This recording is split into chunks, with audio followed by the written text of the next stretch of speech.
جی وعلیکم السلام ورحمۃ اللہ وبرکاتہ۔ محترم بھائی کا سوال ہے جی، ایک عورت فوت ہو جاتی ہے، اس کے ترکہ میں کچھ نقدی اور زیورات ہیں اور وارثوں میں 3 بیٹے، ایک بیٹا فوت ہو چکا ہے، اب زندہ 2 ہیں اور 3 بیٹیاں ہیں، وراثت کس طرح تقسیم ہوگی اور وہ کتنے حصے کی وصیت کر سکتی؟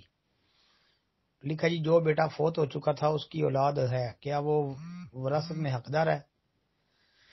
اللہ اکبر۔ محترم بھائی بات یہ ہے کہ جو ترکے کی تقسیم ہے نا، وہ یہ یاد رکھیں کہ عورت فوت ہو گئی ہے، یعنی جو والدہ تھی وہ فوت ہو گئی ہے، اس کے بچے ہیں، بیٹے اور بیٹیاں۔ یہ بیٹے اور بیٹیوں کے اندر جو تقسیم ہوگا نا ان کا مال، وہ للذکر مثل حظ الانثیین کے اصول کے تحت ہی تقسیم ہوگی۔ وراثت جو ہے ان کی، یعنی ان کا ترکہ جو ہے وہ اولاد کے درمیان بیٹوں اور بیٹیوں میں ایسے ہی تقسیم ہوگا، للذکر مثل حظ الانثیین کے تحت۔ یعنی اگر بیٹے کو 1 لاکھ آئے گا تو بیٹی کو 50,000۔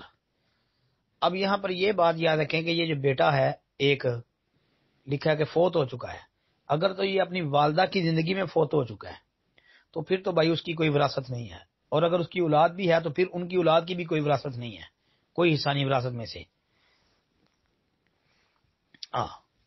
یہ پکی بات ہے۔ اور اگر والدہ کی وفات کے بعد بیٹا فوت ہوا ہے جائیداد تقسیم ہونے سے پہلے اور والدہ کی وفات کے بعد، تو پھر جو ہے اس کا حصہ اس کی اولاد کو دیا جا سکتا ہے، بصورت دیگر نہیں۔ باقی یہ آگئی وصیت، تو وصیت جی تیسرے حصے تک کر سکتے ہیں، اور تیسرے حصے تک کرنی ہی ہے، اس سے زیادہ نہیں کر سکتے، جائز نہیں ہے، کیونکہ نبی علیہ الصلوۃ والسلام نے تیسرے حصے تک کی وصیت کا آرڈر جاری کیا ہے، اور ساتھ یہ بھی فرمایا کہ والثلث کثیر، یہ تیسرا حصہ بھی بہت زیادہ ہے۔